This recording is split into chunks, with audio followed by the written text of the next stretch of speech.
한스킹 과학을 말하다 강독 62번째입니다. 237쪽부터 다시 시작됩니다.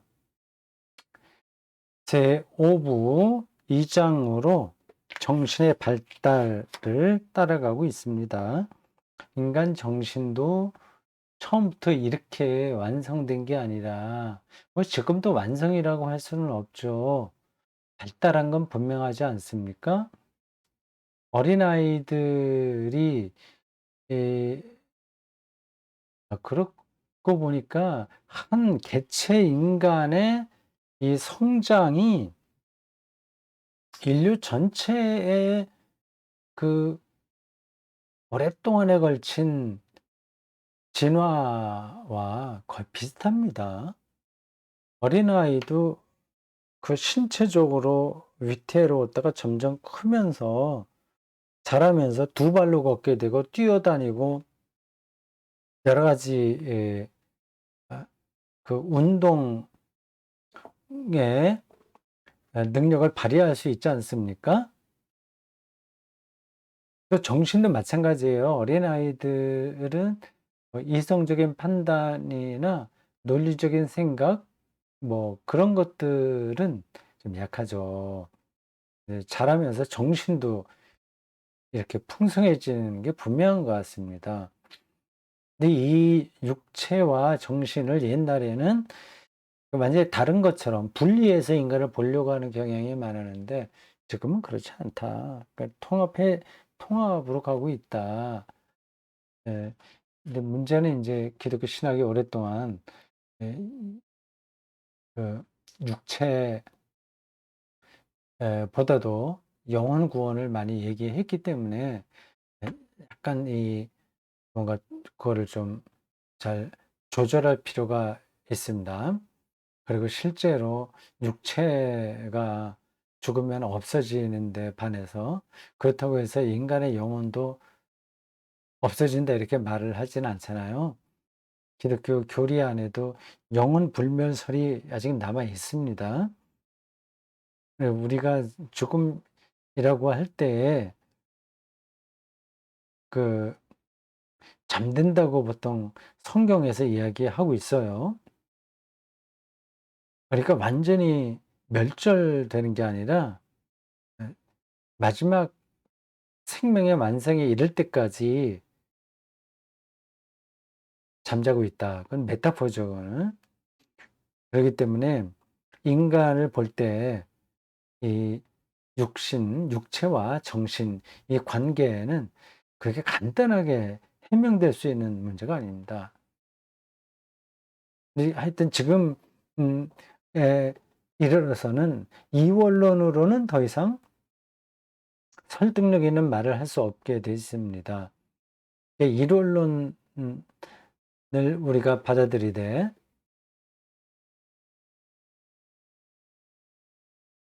그 영혼 불멸, 그 하나님 안에서의 영원한 삶 이런 것들을 어떻게 해석하느냐 하는 그런 숙제가 있습니다. 그 부활 생명 아니면 완전한 절대적인 생명이 일어난 그 미래에도 지금과 같은 이런 육체로 사는 게 아닌 건 분명하잖아요. 그럼 영육 이원론이 아니라 일원론이라고 할 때 네, 이 문제를 어떻게 풀어내야 되냐 그건 더 설명이 필요합니다. 자 이제 고거를 지금 말씀드린 요 문제를 한스킹이 늘 이 글쓰기의 특징에 나타나듯이 몇 가지로 요점 정리하고 있습니다. 100건은 다 잊어버려야 되겠어요. 요 요점으로 정리한 요 대목만 잘 우리가 따라가도 음 공부가 되겠습니다. 저도 확실하게 이해하고 있는지 좀 봐야 되겠습니다. 첫째, 자아 혹은 인격이란 인간이죠. 정신도 뇌도 아니다. 숨 쉬고 체험하고 그렇죠. 그걸 느껴야 우리 예 인격도 작용하고 정신도 작용하는 거잖아요. 느끼고 생각하고 원하고 괴로워하고 행동하는 인간 전체를 가리킨다. 아 정신도 뇌도. 이게 이게 이런 단어를 쓴 이유가 있습니다. 이 정신은 마음이고 뇌는 육체거든요. 네. 심 요게 심 네 신입니다. 뇌의 작용으로만 자아를 설명하려고 하는 주장도 있습니다.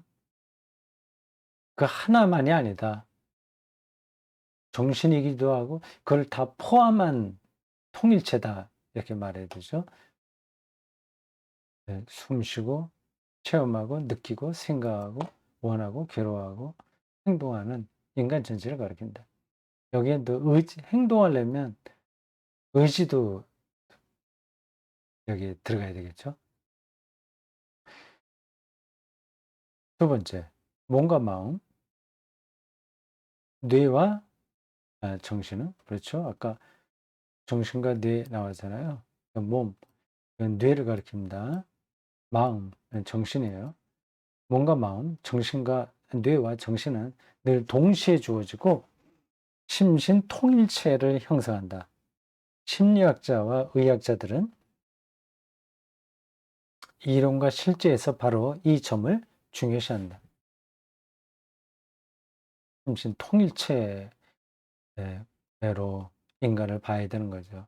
심리학자들도 마음만 볼 수는 없습니다. 인간의 몸까지 다 포함해서 봐야 되고 의학자들도 몸만 봐서 되겠어요?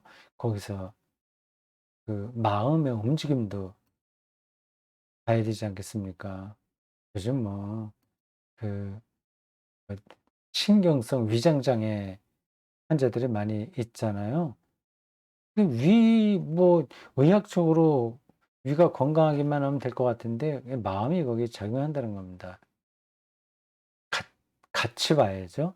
따라서 육체와 정신의 분리는 꿈도 꿀 수 없다. 그 중생의 때 육체를 낮추어 본 거는 잘못입니다. 그거는 실제 인간이 아니라 추상적인 인간인 거죠. 많은 신체적, 정신적 특징이 부모의 염색체에 결합되어 각자 태어날 때부터 이미 주어져 있다. 염색체. 어,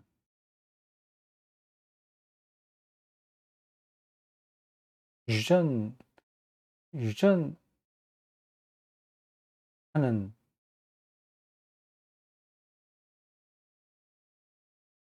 어떤 그 인자들이죠.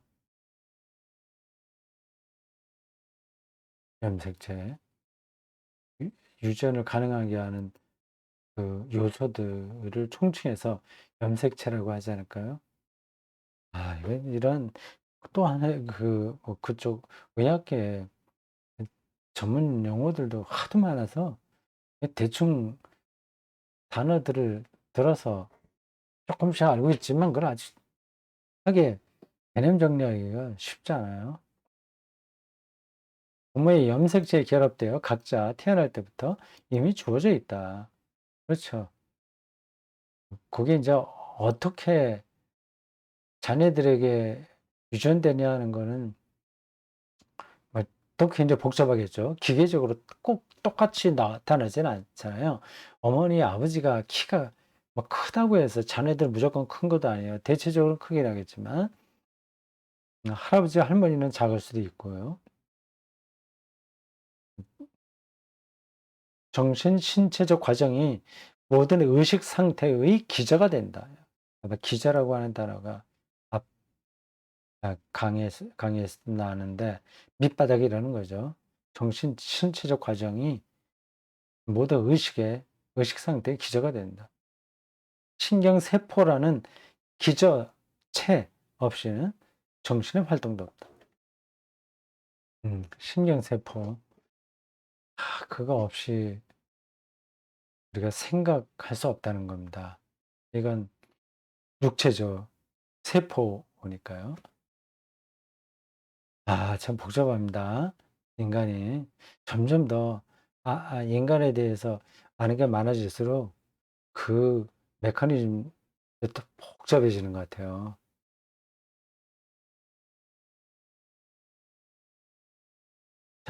이게 같은 거다 인제 쭉 심신이 통일돼 있다. 같이 묶여 있다. 이 얘기를 한 겁니다.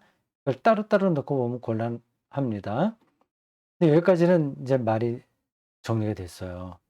여기서 또 다른 문제가 엄습한다. 그렇다면 정신은, 정신은 고작 뇌 활동의 부산물에 지나지 않는가? 네. 그렇죠. 그러니까 뇌 세포의 부산물에 지나지 않는가? 신경세포 어 없이는 정신 활동이 안 되니까 뇌의 활동의 부산물에 지나지 않는가 이런 질문을 할 수밖에 없습니다. 뇌과학자는 뭐 그렇지." 이렇게 얘기할 거예요. 근데 그렇게 간단한 문제가 아닙니다.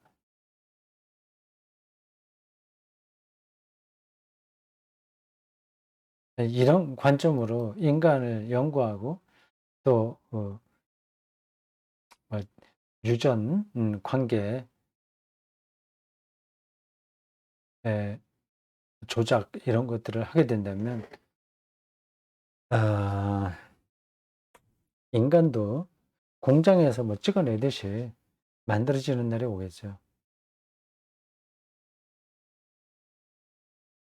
근데 그게 실제로 맞는 얘기냐 그런 거죠. 자, 2 장의 3 번 조건부 자유입니다. 제목이 좀 특이하네요. 18 세기 프랑스 계몽주의 기계론적 유물론은 뭐 요런 기계론적 유물론에 근거하면 정신 활동은 뇌 활동의 부산물에 불과합니다. 기계적으로는 그게 맞는 얘기죠. 그것은 인과적 원인과 결과, 그런 물리적 결정성, 원인이 있으면 결과가 반드시 그게 나오지. 원인이 있어야 결과가 나오지. 그리고 원인이 똑같으면 결과도 똑같아.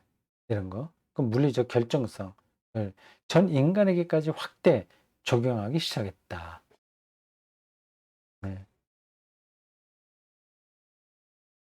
기계론적 유물론이 이렇게 결정론으로 가게 됐는데 이 인간에게까지 확대되기 시작했고요. 뭐 지금도 그렇게 생각하는 사람들은 많이 있습니다. 그 면역 체계에 어느 한 염색체에서 어느 한 부분이 잘못되면 장애인으로 태어나잖아요. 그 잘못된 면역 체계 염색체 그걸 하나 바꿔주면 장애인이 안 될 수 있는 거죠. 그러니까 그쪽으로 연구를 할 수밖에 없습니다. 그러면 그게 좋은 뜻으로 시작했지만 그러면 인제 더 앞으로 점점 세월이 지나가면서 완전히 다른 인간이 출현할 수 있는 겁니다.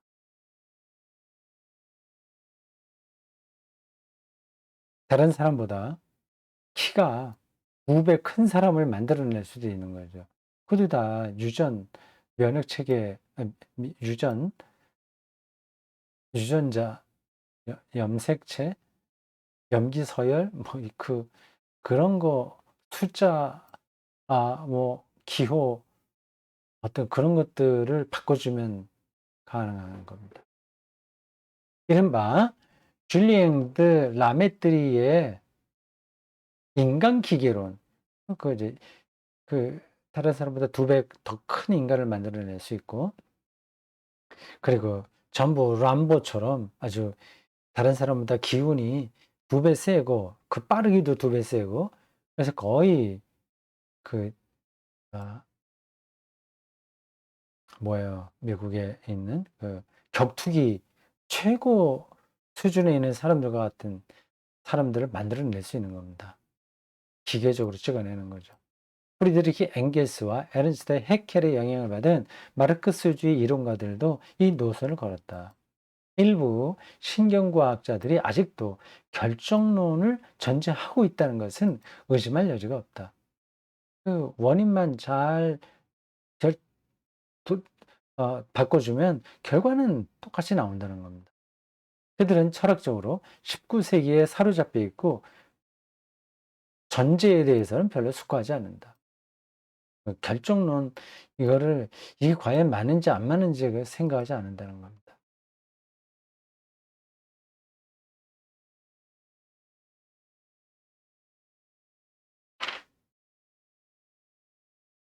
21세기 프랑스 실존주의는 유물론과 기계론적 자연과학에 의도적으로 반기를 들고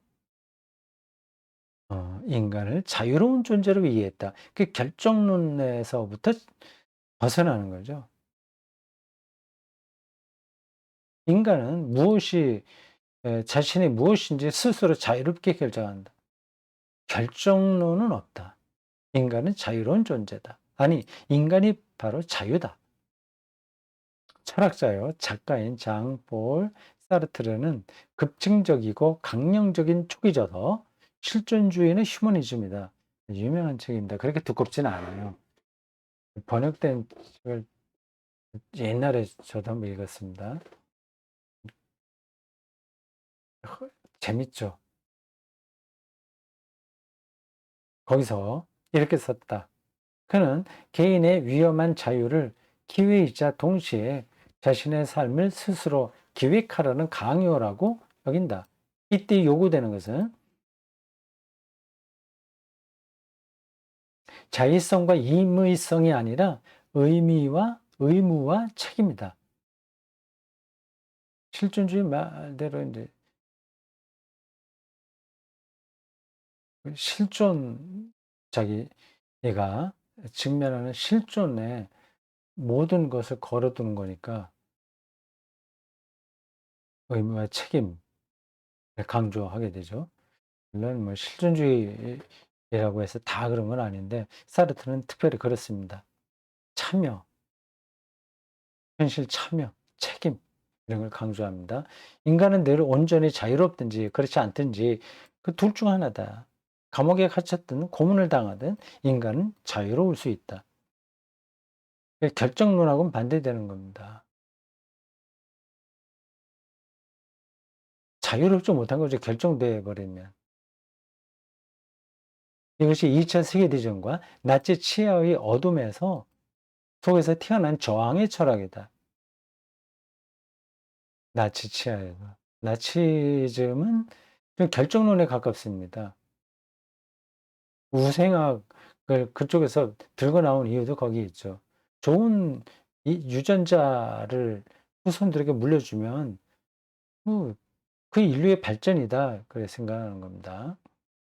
실존주의는 그걸 반대했죠.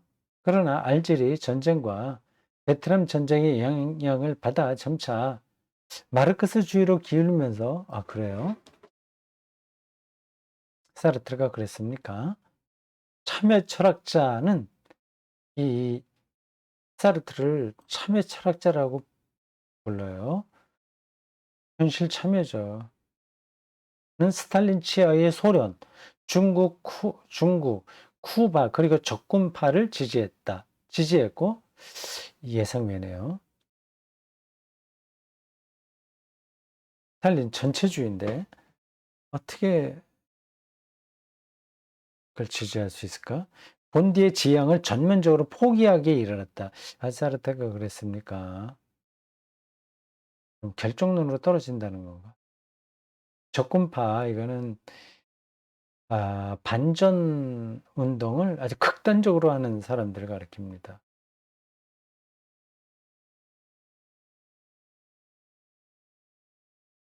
뭐의 약자인가? 뭐 약자 있긴 있는데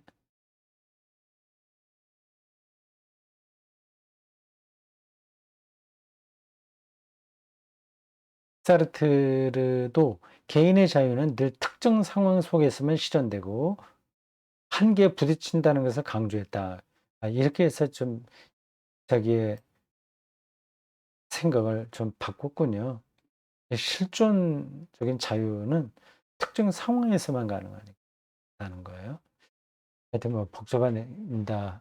이 한계는 그간 행동과학의 연구 결과들을 통해 한층 분명해졌다. 인간은 유전인자와 환경의 영향이라는 이중의 방식으로 예정되어 있으나 한계 내에서는 자유로운 존재다. 요게 사르트의 입장인 것 같아요. 이건 일종의 예정되어 있다고 하니까 일종의 결정론이죠. 유전인자와 환경에 예속되어 있지만 어떤 한계, 어떤 범주 안에서는 자유로운 존재다. 그렇게 볼 수 있겠죠. 자, 2장의 4번. 유전자냐, 환경이냐.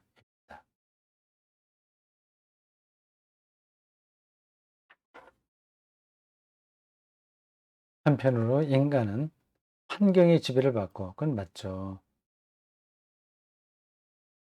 환경의 지배를 받고, 민주적인 정부, 국가에서 자란 청년들과 군사 독재나 전체주의 정권과 국가 안에서 자란 청소년들이 서로 다르게, 음, 다른 세계관, 혹은 다른 행동, 다른 인간이 되는 건 분명하겠죠. 환경의 지배를 받고 외적 영향으로 형성되며 다양한 아, 방식으로 조건에 유전한다. 인간의 행동은 대체로 예측이 가능하다. 급진적 행동주의 심리학자 스키너를 비롯한 미국의 행동과학자들은 선을 행하도록 프로그래밍된 인간을 요구하는데 이 점을 이용했다. 어떤 자극을 주면 똑같이 반응한다는 거죠. 당연히 행동과학의 기술이 인간을 통제하게 되는 모양이다. 네, 행동과학이. 이게 이 과학이 늘 옳은 것만은 아니에요. 그리고 유익한 것만도 아닙니다. 행동과학이 인간을 조종할 수 있는 겁니다. 정치학을 이용하게 되면 끔찍한 세상이 되는 거죠. 뭐, 뭐예요? 아주 옛날에 나왔던 책, 1982년이라고 하는 책, 거기서 국민들을 다 통제하는 슈퍼 통치자가 나오죠. 그게 가능한 겁니다. 그러나 스키너도 인간의 자유를 부정하지는 않았다.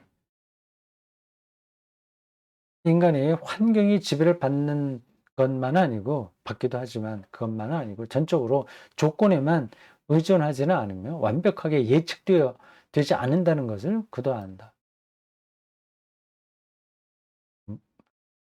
똑같은 결과가 나오지 않는다는 겁니다. 인간과 그의 의지를 형성하는데 환경도 한몫을 한다는 것은 분명하다. 그러나 감옥에서 지내는 사람들은 거기에 적응하겠죠. 환경에 영향을 받습니다. 비굴하게 되거나 아첨하고 아니 무조건 반응하고 뭐 그렇게 되겠죠. 그러나 인간의 자율적 시스템으로 환경에 대처하는 한 인간과 그의 의지가 환경을 만들기도 한다. 환경의 지배를 받기도 하나 거꾸로 환경을 새롭게 바꾸기도 한다. 그런 겁니다. 다른 한편으로 계통 발생사적 산물인 인간은 또 어려운 단어가 나왔어요. 계통 발생사적 산물인 인간은 그 같은 조상에서 이렇게 잠깐만 가지를 쳐서 쭉쭉 뻗어 나온 거잖아요. 거기에 이제 거기에 이제 한 인간 종이 있는 겁니다. 계통이 쭉 발전해 오는 거죠. 그러니까 쭉 갈라져 나오는 거죠. 인간은 유전적으로 미리 프로그래밍 되어 있다. 그 진화의 과정을 통해서 그 인간에겐 공통의 유전인자가 있는 겁니다. 그러니까 유전자가 다른 동물하고도 같이 겹치는 거죠. 비슷하게. 이렇게 갈라진 지 얼마 안 된 동물들하고는 가까운 게 더 많고, 더 거슬러 올라가 멀리 떨어져 가지가 계통 발생이 멀리로 떨어질수록 그거는 이제 비슷한 점은 적겠죠. 유전적으로 우리에게 프로그래밍 되어 있습니다. 노벨상 수상자 콘라트 로렌츠를 중심으로 한 어,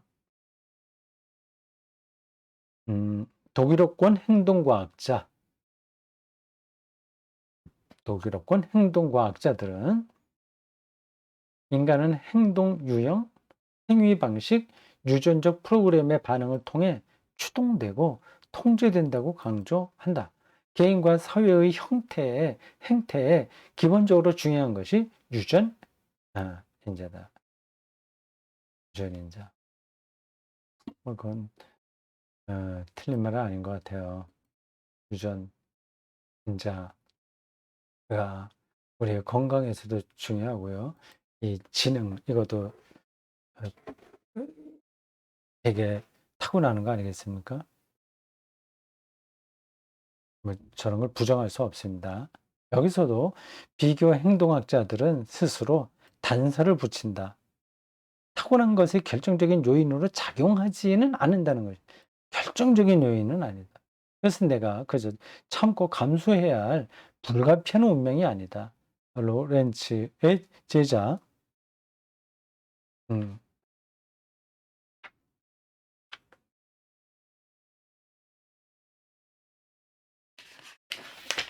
제자, 누구예요? 음, 이레네우스 아이베스펠트 발음하기 힘드네. 는 이렇게 말한다.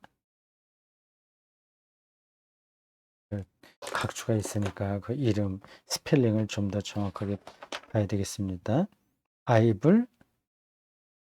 아이베스펠트, 아이베스펠트 맞죠? 아이베스펠트. 네. 책 Grundrisse der vergleichenden Verhaltensforschung 되어 있습니다. 행동 연구, 비교 행동 연구에 대한 기초, 뭐 근본 이런 뜻이에요.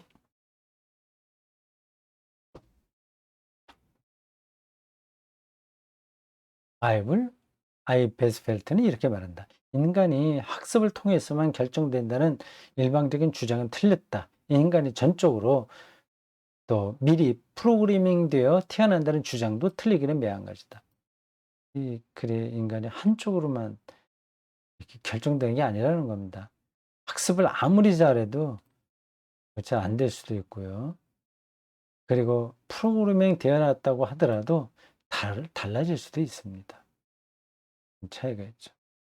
1970년대 교육학의 결정론 논쟁이 극복된 듯하여 다행스럽다. 1970년대 결정론 논쟁이 극복됐다고 하는군요. 이건 뭐 교육의 문제만이 아니라 정치에도 연관돼요.